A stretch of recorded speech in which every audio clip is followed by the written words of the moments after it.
Today, I wanted to talk about deadly mistakes to avoid when running this type of portable generator. If you recently bought this type of generator and want to learn how to use it and become efficient at it, here's the video for you. The most common mistake people make is people start running the generator inside a structure, inside a garage or a shed or a crawl space or a basement. This is critical not to do this. Even if you feel like, well, you can start in the garage and open the doors and windows and the airflow will take out the carbon monoxide out. It's very, very dangerous. Again, I don't recommend you running a generator inside because the wind direction can change quickly. And if carbon monoxide gets into your living space through cracks and gaps, you won't feel it, you won't notice it, but it'll damage your nerve system. And if enough gas comes into your home, it can lead to death. So the first point to make is to always run generator outside, away from open doors and window, and get a battery powered carbon monoxide detector. Put it on the wall anywhere closer to the door to catch any carbon monoxide. The second deadly mistake is to never backfeed your generator to your home outlet. To backfill the outlet means you can use a 2-male cord.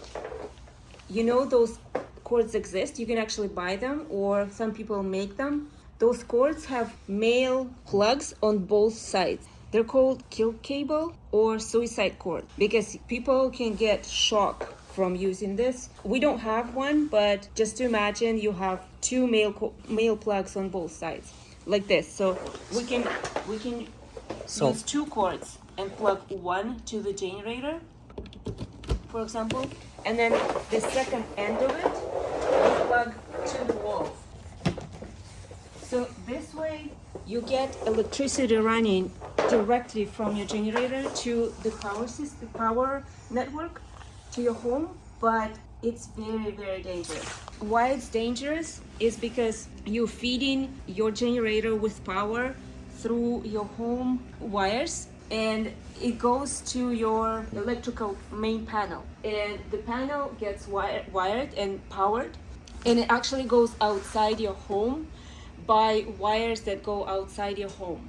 So if a power company's worker is repairing the power line and he's thinking that there's no power, but actually you're feeding those lines, you may kill the person working on the power lines, even if it's outside your home, because the power goes through the wires and into the external network. Another reason why it's dangerous and I don't recommend it is because you may overload your home wires. The generator typically, like a medium range generator, can produce 30 amps of electricity, and if you push it directly to your home wires, the wires usually can sustain up to 15 amps. So if more power goes through them, if there's any disconnection, it can start a fire. Like, you won't see it. It may start inside your walls and in the outlets, and you won't see it. It may be too late. The mistake number 3 is connecting a wet generator and connecting it wrong. Usually when we start in a generator, it means you need it, but mostly at the time when it's rainy and windy, and generator may get wet, likely, but if you start it wrong, then it's way higher chance of you getting electrical shock than when the generator is dry. Or otherwise you can damage your generator if it's wet and you connect it wrong. So how should you start your generator? The first step is to plug your cord to the generator, and this is the first step before you do anything else. Plug your male end of the cord into the generator.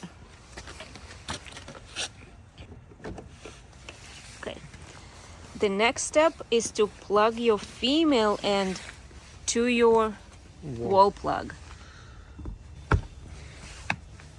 Now your generator is connected to the outlet. The next step is to turn off your main power source, your street power. You cannot run both street and generator power into your home. You'll get overloaded. You have to turn the street power off and make sure your generator is off for now as well. And only after this, you can start the generator.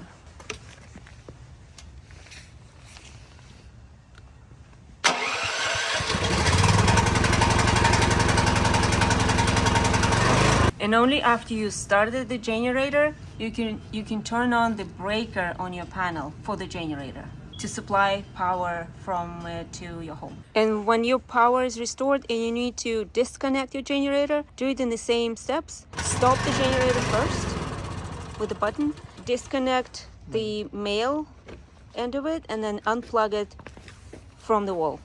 And now the next step is to switch your power source on the panel to the street power. Mistake number 4 is to run the generator too close to either your home or inflammable materials. Some people get it too close because there might be no space, or they wanted to get closer to home under the roof. And if you turn the generator with the exhaust toward the house, after running the generator for a few hours or days, this thing will get so heated that the heat may spread onto the house wall, especially if you have vinyl siding.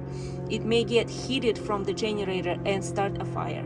Sometimes people keep gas containers very close to the generator to keep the supplies close. Again, even this distance is dangerous because the exhaust gets so heated, it can actually spread onto gas container and set it on fire. Mistake number 5 is fueling the generator while it's running. And even a split bit of a flammable material can set everything on fire. And it'll be extremely hard to stop the fire because you have both electricity and gas in one place and set on fire. It'll be very difficult. So save yourself from big problems, and before you need to refuel the generator, stop it. You may not have power still, but you need to refuel it. So stop it. You'll get into darkness, but you can use a flashlight and wait a few minutes for the generator to cool down because it's extremely hot. After a few minutes, you can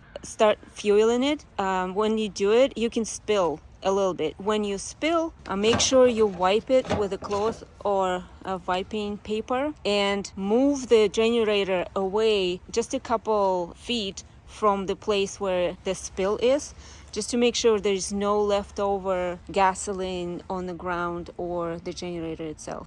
If you follow in the steps and avoid mistakes, you can save your generator and potential problems and keep your house warm and lit with the generator and avoid potential problems. Stay tuned, and if you have any questions, don't hesitate to write us.